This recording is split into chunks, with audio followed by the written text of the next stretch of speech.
누가복음 14장 25절부터 24절 말씀까지 합독합니다. 오늘의 말씀은 누가 14장 15절부터 24절 말씀까지입니다.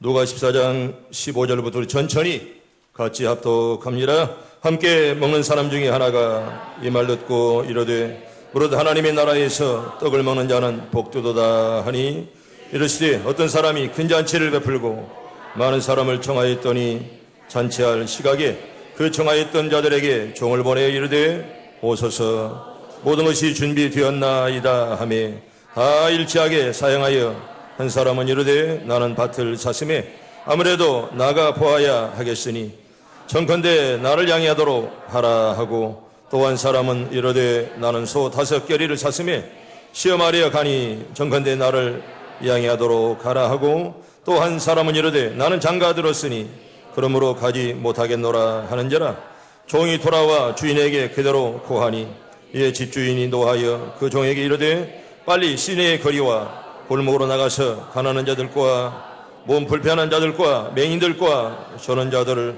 데려오라 하니라. 종이 이르되 주인이여 명하신 대로 하였으되 아직 자리가 있나이다. 주인이 종에게 이르되 길과 산을 울타리로 나가서 사람을 강권하여 데려다가 내 집을 채우라. 내가 너희에게 말하노니 전에 청하였던 그 사람들은 하나도 네 잔치를 맛보지 못하리라 하였다 하시니라. 아멘. 할렐루야. 아멘. 하나님 오늘의 오늘도 복 주길 바랍니다. 멋진 인생 되기 원하시면 아멘. 믿음대로 될 줄 믿습니다. 한 달 동안 잘 살았습니다. 내일이면 벌써 10월달인데 얼마나 여러분 뜨거운 8월달 5월달 잘 넘겼습니까? 여러분 잘 살았으면 감사하길 바랍니다. 여러분과 이렇게 인사합시다. 오늘은 잘 사셨습니다. 이렇게 인사합시다. 참 가을 벌써 오늘 9월 마지막 주일 마지막 날입니다. 그야말로 가을이 깊었습니다. 아마 가을이면 아련히 떠오른 추억들이 아마 이런 일이 많이 있을 것입니다.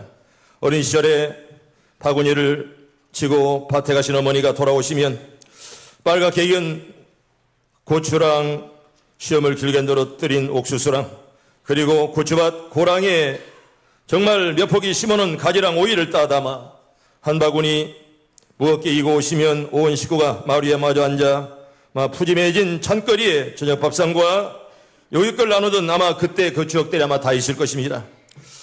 정말 또 가을이 바람이 불 때마다 황금 물결을 치며 일렁이는 노랗게 익은 별을 보면서 잔뜩이나 찌푸린 험상 굳은 얼굴로 흔들어대며 새를 쫓던 호수아비며 여름 내 흘린 땀을 생각하며 한 톨의 곡식도 아까운데 날아드는 참새떼가 야속한 듯 후여후여하며 새 쫓던 아낙네들의 앙칼진 목소리가 가을 들녘을 메아리치던 기억이 서럽게 추억으로 떠오릅니다. 지금 벌써 벌판에는 노랗게 익었습니다. 아마 제가 지난 주간에 올라갈 때 파란 그런 곡식들이 내려올 때는 벌써 노랗게 익은 곡식들 많이 보고 벌써 이렇게 대전 이 무게는 많은 논들이 추수한 것도 많이 볼 수가 있습니다. 그러나 무엇보다도 가을은 추수의 계절입니다. 여름 내 땀 흘려 씨 뿌리고 정성으로 거둔 곡식들이 많은 열매를 거두어들이기 위해 농부들이 정신없이 바쁜 계절 바로 이때가 아닌가 생각합니다. 아마 우리들도 이런 계절에 열매들 많이 거두길 바랍니다. 많은 열매를 거두어 하나의 영광 돌리기를 바랍니다. 언제나 해마디 맘때 영국의 시인 릴케 신라 아들 여러분들에게 소개합니다. 주의 때가 왔습니다. 지난 여름은 참으로 위대했습니다. 당신의 그림자를 해시기 위해 얹으시고 들녘엔 바람을 풀어 놓아 주소서. 마지막 과일들이 무르익도록 명하소서. 이틀만 더 남국적인 날을 베풀어 씌어 과일들의 완성을 재촉하시고 독한 포도주에는 마지막 단맛이 스미게 하소서. 지금 집이 없는 사람은 이제 집을 짓지 않습니다.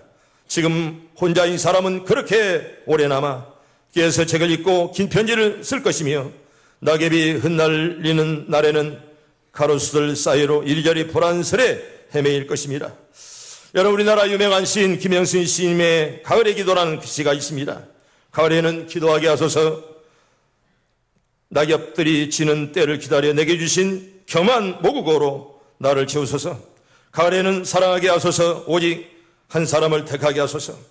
가장 아름다운 열매를 위해서 이 비옥한 시간을 가꾸소서. 가을에는 홀로 있게 하소서. 나의 영혼 굽이치는 바다와 백합 골짜기를 마른 가지 위에 다다른 까마귀처럼. 아마 가을은 정말 기도하는 계절이고 또한 이렇게 주님을 생각하는 계절이고 열매 계절입니다. 여러분 올해 나에게도 많은 열매 달리 여러분 꼭 기도하기를 바랍니다. 따라합니다. 주여 나에게 많은 열매를 주옵소서. 하나님의 올가을에 많은 열매를 거두길 바랍니다. 여러분 오늘은 특별히 이제 데려다 같이 합시다 이런 제목으로 말씀을 드립니다. 이 가을은 특별히 잔치의 그런 계절이고요. 여러분 성경을 보다 보면 하나님의 나라를 곧잘 천국이라 그리고 잔치에 비유합니다. 여러분 여기 신령한 잔치를 말하고 하늘나라의 잔치를 말하는 것입니다. 세상 잔치가 아니라 하늘나라의 그런 잔치. 오늘 여기 온 여러분들에게 복이 임하길 바랍니다. 하나님 잔치에 와서 마음껏 먹고 배불려야 됩니다. 당시 팔레스틴 풍습을 보면 경사가 있을 때마다 늘 의뢰의 잔치를 베풀었습니다. 창세기 19장에 보면 소돔성에 사는 롯의 집에 낯선 사람이 찾아왔을 때 잔치를 베풀고 이에 사람들을 대접했는데 그게 바로 천사였다는 것입니다. 부지 중에 지나가던 나그네를 대접했는데 천사를 대접한 아브라함의 그런 은혜. 여러분 이렇게 낯선 사람을 대접하다 보니 하나님을 대접했다는 그런 말씀 아니겠습니까? 창세기 40장에 보면 애굽의 바로왕이 생일을 맞이하여 모든 신하를 위해서 잔치를 베풀었습니다. 우리나라도 생일만 되면 이렇게 잔치를 조금이나마 이렇게 베풀지요. 특히 팔레스틴 사람들은 잔치를 굉장히 좋아합니다. 생일만 되면 많은 사람을 초청해서 온 논의 사람들에게 잔치를 베풀리며 이렇게 경사를 치릅니다. 또 창세기 21장에 보면 이삭이 젖을 떼는 날에 아브라함이 큰 잔치를 열었습니다. 이제 어머니가 어린아이를 키우고 젖을 뗄 때 얼마나 기쁘겠습니까? 아마 그때를 기념해서 사람들을 모시다가 잔치하고 음식을 나눴습니다. 사무엘상 25장이나 사무엘하 13장에 보면 양털을 깎은 후에 이렇게 백성들이 큰 잔치를 베풀었는데요.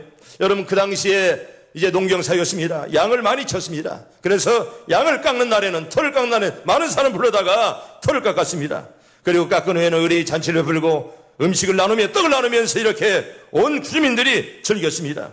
또 이사야 9장에 보면 사사기 9장에 보면 포도를 수확할 때 여러분 포도는 이스라엘의 주요한 농산물입니다. 그래서 포도의 생산이 그 한 해의 농사를 좌우하는 것입니다. 그래서 포도를 따놓고 수확을 하면서 사람들에게 잔치하는 것을 볼 수가 있습니다. 역대하 7장에 보면 특별히 이렇게 공공건물 그리고 하나님의 건물을 지어서 그때 낙성식 할 때 많은 사람들을 대접하며 떡과 그리고 음식을 대접을 했습니다. 다시 말하면 도청을 지었다. 또 시청을 지었다. 솔로몬은요 하나님의 성전을 지어놓고 많은 사람을 모시다가 잔치하며 이렇게 은혜를 베풀었습니다. 그리고 창세기 26장이나 31장에 보면 조약이 체결되었을 때 이렇게 잔치를 베풀었습니다. 국가와 국가 간의 조약을 체결하고 나서 그걸 기뻐하면서 잔치를 베풀었습니다. 특별히 결혼식 때는 말할 것이 없습니다. 온 동네가 온 사람들이 동원되고 정말 그야말로 며칠 동안 밤을 새우면서 잔치합니다. 여러분 필리핀만 가봐도 날씨가 덥기 때문에 낮에보다도 밤이 되면 늘 잔치를 많이 합니다. 그래서 호텔에 가도 결혼식 신랑 신부를 볼 수가 있고 이렇게 또한 날이 어두워지면 날씨가 선선해지는데 그때 잔치하는 것들 많이 볼 수가 있습니다. 여러분 본문에 보면 우리 16절에 이렇게 말합니다. 이제 어떤 사람이 큰 잔치를 베풀었다. 여러분 잔치도 큰 잔치라 이렇게 말합니다. 하나님의 나라 천국잔치를 말씀하는 것입니다. 어린 양 예수님과 성도 간의 혼인잔치를 말씀하는 것입니다. 하나님 나라에서 성도가 누릴 기쁨과 즐거움을 이렇게 잔치로 표현합니다. 성도 여러분 오늘 잔치에 온 여러분들에게 하나님 은혜가 가득하길 바랍니다. 충만하길 바랍니다. 본문에 보면 청함을 받은 사람들이 똑같이 사용합니다. 여러분 여기 보면 팔레스틴 지역의 풍속에서는요 어떤 사람을 초청할 때 먼저 이렇게 1차로 초청합니다. 당신은 어느 날 오기를 바랍니다. 그러면 그 사람이 응답하면 두 번째로 잔치를 다 준비를 끝내놓고 그 다음에 2차 통보를 하면서 잔치에 초대합니다. 여러분 그런데 우리 본문 17절 이하에 보면 어떤 사람은 나는 못 갑니다. 나는 밭을 샀습니다. 아무래도 나는 못 가겠습니다. 이렇게 말합니다. 19절에 보면 어떤 사람은 나는 소를 10마리 샀으니 나는 못 갑니다. 이렇게 이제 사용을 합니다. 그리고 여기 20절에 보면 나는 장가 들었으니 나는 가지 못합니다. 이렇게 사용을 합니다. 여러분 이번 두 번째 초청입니다. 아마 1차 통보 때 온다고 약속한 사람들인데 나는 밭을 샀습니다. 나는 소를 샀습니다. 나는 장가 들었으니 못 갑니다. 이렇게 거절한 사람들을 말씀하는 것입니다. 1차 때는 온다고 약속한 사람들이 2차 때 거절한 것을 볼 수가 있습니다. 여기에서 주인은 하나님을, 종은 선지자를, 그리고 사람들은 백성들을 가리키는 것입니다. 오늘날에도 여전히 하나님은 복음 전도를 통해, 또 교회를 통해, 또 세상 사람들에게 천국잔치 오라고 이렇게 늘 초대장을 보내고 있습니다. 때문에 하나님의 교회는 전도지고 초대장입니다. 그리고요, 우리는 하나님의 향기라 이렇게 말씀하는데, 편지라 말씀하는데, 우리 성경 볼까요? 고린도후서 우리 3장 3절 천천히 봅니다. 시작. 너희는 우리로 말미암아 나타난 그리스도의 편지이니 이는 먹으로 쓴 것이 아니요 오직 살아계신 하나님의 영으로 쓴 것이며 또 들판에 쓴 것이 아니요 오직 육의 마음판에 쓴 것이라. 아멘. 따라합니다. 나는 편지입니다. 여러분, 좋은 향기 풍기길 바랍니다. 편지는 편지답게 잘 보여야 됩니다. 편지가 잘못되면 누가 당신 보고 교회 나오겠어? 여러분, 좋은 향기들 다 풍기길 바랍니다. 아멘. 더러운 향기 풍기지 마세요. 성도답게 멋지게 살아야지. 성도답지 못하면 누가 당신들 보고 교회 나오겠느냐, 그런 말이에요. 여러분, 좋은 향기들 다 풍기길 바랍니다. 옆 사람과 인사합니다. 좋은 향기 풍깁시다. 여러분, 나는 편지요, 나는 전도이며 여러분 꼭 깨닫길 바랍니다. 때문에 여러분 늘 좋은 향기, 언제나 좋은 품성을 보여줘야 돼. 아멘. 그래야 사람들이 나를 믿고 줄줄 따라오지요. 그런 역사가 있길 바랍니다. 여러분, 그런데 여기 18절에 보면 주인의 초대에 사람들이 거절합니다. 왜? 나는 밭을 샀다. 여러분, 밭을 샀다고 못 갈 이유가 어디 있습니까? 여러분, 거짓말 아니겠습니까? 왜냐하면 밭을 보면서 사지 보지 않고 사는 사람이 어디 있습니까? 또 그리고 꼭 밭을 지금 봐야 됩니까? 내일 봐도 모레 봐도 도망가지 않는데 나는 밭을 사러 간다. 핑계요. 거짓말입니다. 그런 사람은 여러분 절대로 구원받을 수가 없죠. 어떻게 말하면 우리는 보면 저 사람 너는 택함 받았다, 너는 불택자야, 여러분 짐작하지만은 또 그렇다고 해서 당신은 지옥 갈 사람이야, 그렇게 말할 수는 없잖아요.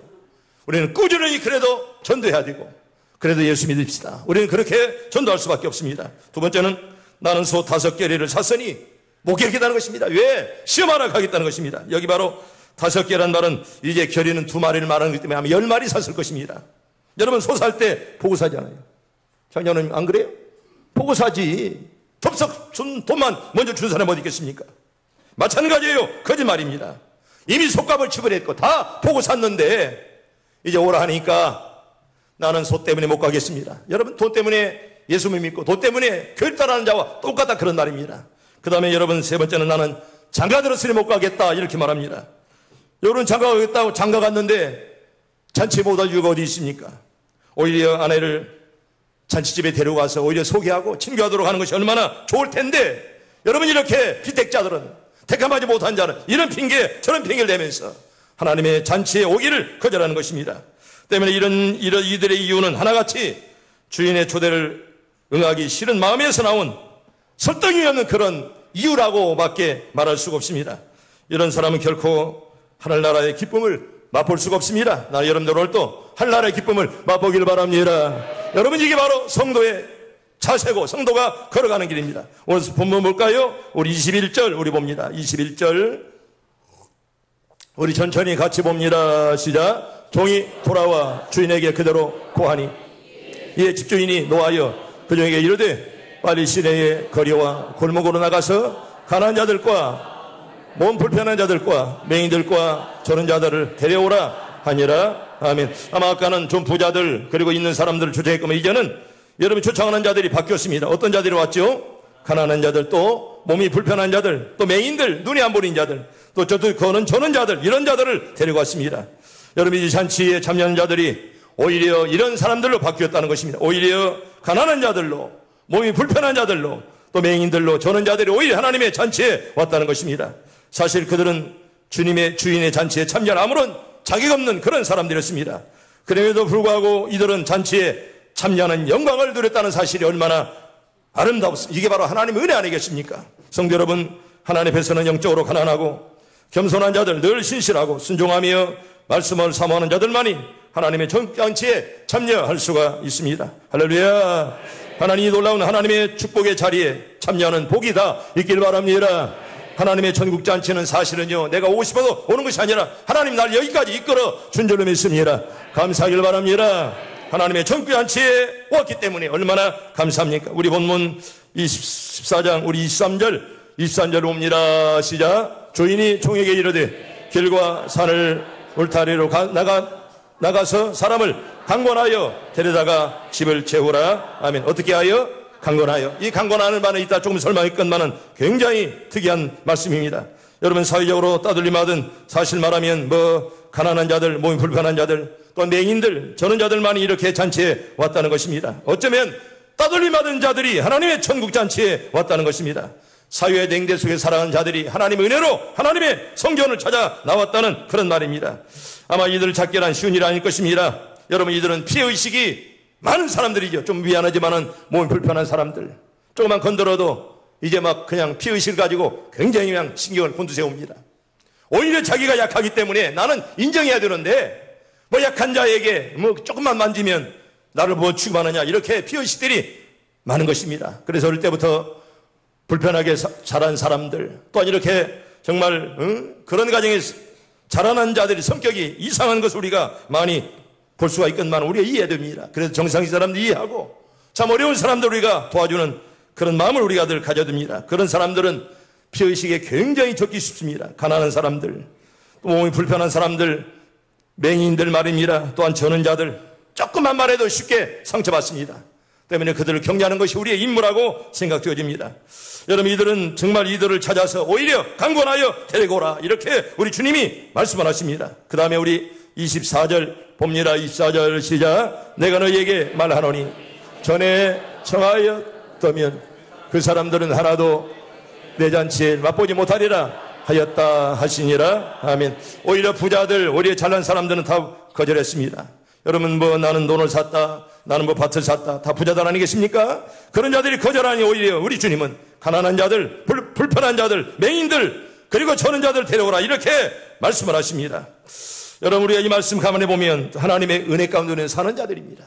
사실 이들은 하나님 은혜를 맛보기 어려운 사람들이건만은 하나님 은혜 가운데 오히려 가난한 자들이, 또 몸이 불편한 자들이, 맹인들이, 저는 자들이 하나님의 성전을 찾아 나왔다는 것입니다. 여러분, 여기에서 24절에 보면 여러분 유대인들을 말씀하는데요, 당시 유대인들은요 택함받은 자들이었건만은 교만하고 잘못된 사람들입니다. 영적 특권을 많이 받은 사람들이었건만은 오히려 하나님을 배반하고 오히려 불순종했던 그런 사람들이 우리 하나님 버리시고 오히려 가난한 자들, 또 맹인들, 또 저는 자들, 불편한 자들 하나님이 이렇게 초청했다는 것입니다. 하나님 말씀에서 떠난 생활을 하는 사람들은 하나님이 버려요. 우리 성경 볼까요? 우리 사무엘상 15장 23절. 3상 15장 우리 전체는 봅니다. 시작. 이는 거역하는 것은 점치는 죄와 같고 완고한 것은 사시온상에게 절하는 죄와 같음이라. 왕이 여호와의 말씀을 버렸으므로 여호와께서도 왕을 버려 왕이 되지 못하게 하셨나이다 하니. 아멘. 하나 여러분들 버리지 않고 꽉 붙잡아 주시길 바랍니다. 여러분, 여기 사울왕은요 처음에는 참 겸손했습니다. 그래서 하나님 왕을 삼았건만은 점점 교만해서 하나님, 내가 너를 버렸노라, 내가 너를 왕 삼았던가, 하나님이 후회했다는 것입니다. 성도 여러분, 절대로 하나님 후회할 만한 사람들 되지 않기를 축복합니다. 하나님의 종들이 여러분들을 왜 선택했던가, 오히려 감사해야지. 왜 내가 저것을 선택했던가, 후회 없는 멋진 인생들 다 되기를 바랍니다. 하나님께서는 사울왕도 교만하고 잘못될 때 그냥 버리고 말았습니다. 이 사람들 영적인 신앙에만 집착해서 주님을 인정하지 아니하고 자기 멋대로 사는 자들에게 내가 너를 왕 삼았던 거 오히려 후회했던 사울왕 우리는 기억합니다. 여러분, 그 기억하세요. 하나님의 초청을 받았으나 합당한 삶을 살지 못할 경우 성도의 특권을 박탈당할 수 있다는 그런 사실입니다. 여러분, 가룟 유다는 여러분 12제 중에 하나였습니다. 얼마나 믿었으면 돈자를 맡기겠습니까? 그러나 그가 타락할 때 하나님 버렸고 끝내 자살했다는 그런 말입니다. 여러분, 23절에 보면 이렇게 말합니다. 여러분, 본문 23절에서 말씀하는데 23절에 보면 주인에게 이르되 길과 산울타리로 가서 사람을 강권하여 데려다가 내 집을 채우라, 이렇게 말씀을 합니다. 여러분, 이건 하나님의 명령이었습니다. 오히려 강권하여 저들을 불러다가 하나님의 성전을 채우라, 이렇게 말씀을 합니다. 여러분, 교회는 신령한 병원입니다. 왜 신령한 병원입니까? 여러분, 교회에는 많은 환자들이 모입니다. 영적으로 육적으로 환자들이 많이 모이는 바로 병원입니다. 그래서 하나님의 교회는 사실 말씀으로 병 고치는 그런 병원입니다. 신령한 병원이라 그런 말입니다. 인간의 영혼을 고쳐 영생하려고 세우신 하나님의 병원. 그런데 여기에 누워 계시네. 바로 의사이신 만군의 주님이 여기에 계십니다. 아멘. 믿어지면 아멘. 여러분, 이 사람의 이름 누굽니까? 여호와 라파, 치료의 하나님이십니다. 우리 하나님 여러분들의 병마를 다 치료하길 바랍니다.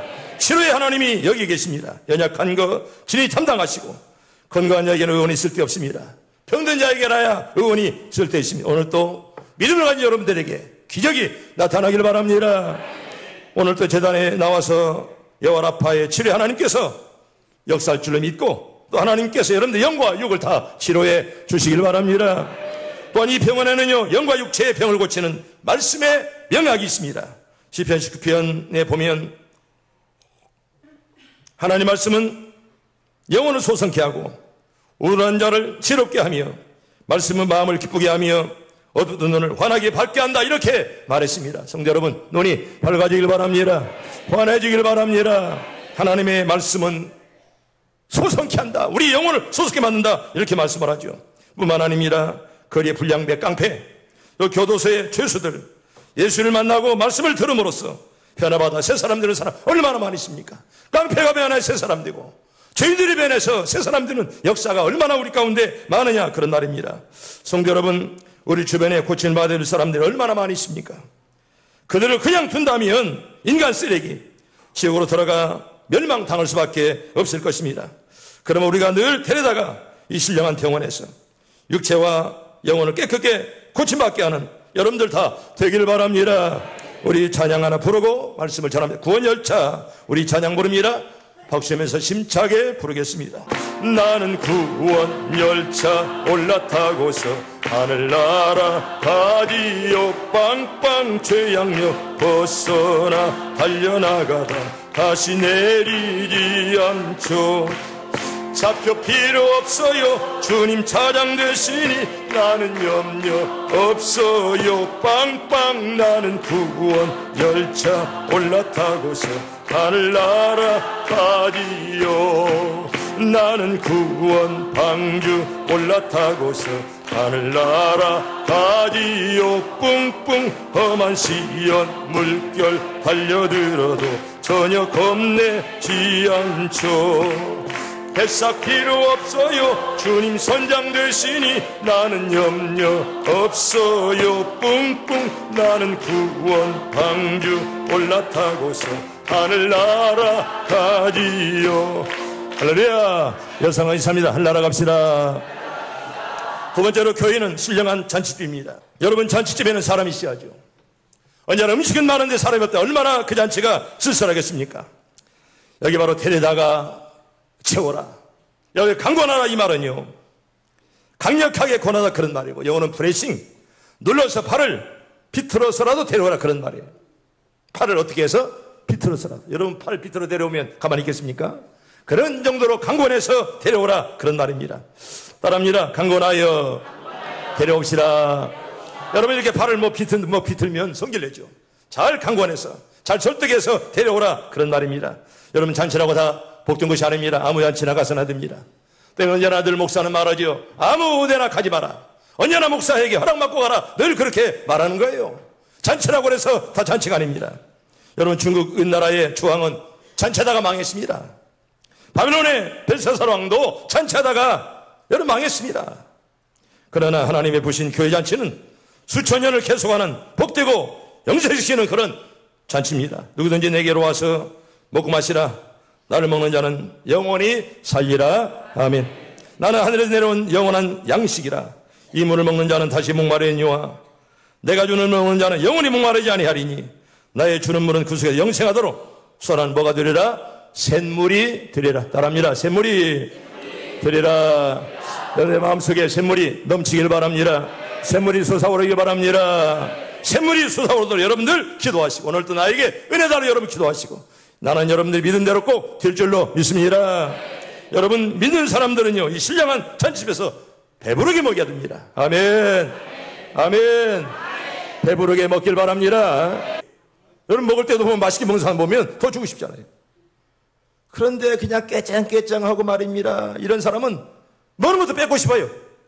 나 여러분들 다 잘 먹길 바랍니다. 언제나 잘 먹여야 돼. 그저 고기만 실컷 먹지 말고 말씀을 잘 먹여야지. 이 가을철에 말씀을 잘 먹길 바랍니다. 이 말씀을 잘 먹여야 우리가 영적으로 쑥쑥 살이 찌고 이제 성장하는 것이지. 말씀이 발라 비틀어져 버리면 아무리 밥을 잘 먹은들 영적으로는 여러분 절대로 피폐하는 것입니다.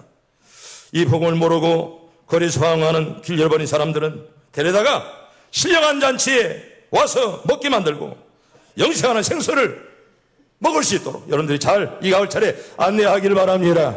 여러분, 그래서 내가 먼저 은혜 받아야, 여러분 내가 먼저 은혜 받아야 이 말씀을 전하지. 빼빼 말라 비틀은 자가 어떻게 남에게 복음을 증가합니까? 세 번째로 따라합니다. 교회는 천국 가는 사람들의 신령한 대기실입니다. 여러분, 에클레시아라는 말 들어봤죠? 에클레시아 무슨 말이죠? 교회라 그런 말인데 불러 모았다는 것입니다.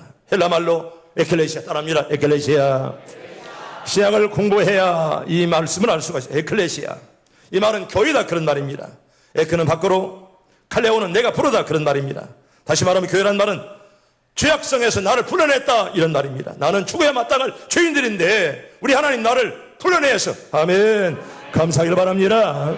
나를 풀어내어 하나님의 전으로 데려왔다는 거예요. 때문에 한마디로 말하면 교회는 하나님의 소유를 받고 모인 무리를 바로 교회라 이렇게 말씀하는 거예요. 따라합니다. 하나님의 소유를 받고 모인 무리, 이게 뭐라고요? 교회다 그런 말이에요. 여러분, 교회는 바로 하나님의 소유를 받고 모인 무리를 교회다 이렇게 말씀하는 것입니다. 왜 불렀을까요? 하나님의 자녀이기 때문에 우리를 불렀고요, 천국에 올라오게 하려고 우리를 이렇게 다 불러 모았습니다. 여러분, 교회는 천국과 상통하는 것입니다.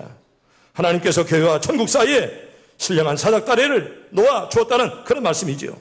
성도 여러분, 교회 밖에 있는 부모, 형제, 자매, 친척들, 이웃들 실상 방향도 자기 운명도 알지 못하고 걷고 있습니다. 어떻게 하시렵니까?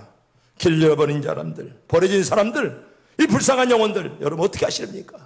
이 가을철에 저들을 강권해서라도 데려다가 채우는 은혜가 꼭 있길 바랍니다. 언제나 데려다가 채우는 역사.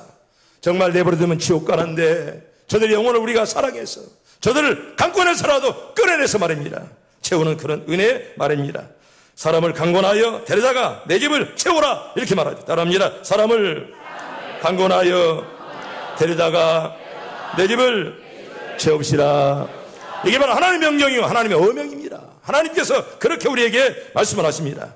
폭력은 쓰지 말고 설득해서 잘 데려오라 그런 말입니다. 억지로라도 팔을 비틀어라도 잘 설득해서 데려오라 그런 말이죠. 여러분, 우리는 사람들을 늘 강권해야 됩니다. 먼저는 기도하고 사랑과 복음의 줄로 그들을 이끌어야 됩니다. 한번 전화에 듣지 않는다고 해서 순응하지 말고 두 번, 세 번 찾아가서 권유하고 구원하면서 저들에게 말씀을 늘 전해야 됩니다. 네 번, 다섯 번, 여섯 번, 일곱 번 전할 때 성령께서 그 마음을 움직일 누가 알겠습니까? 때문에 우리는 심을 뿌리고 거두는 분은 하나님이 할 줄로 믿습니다.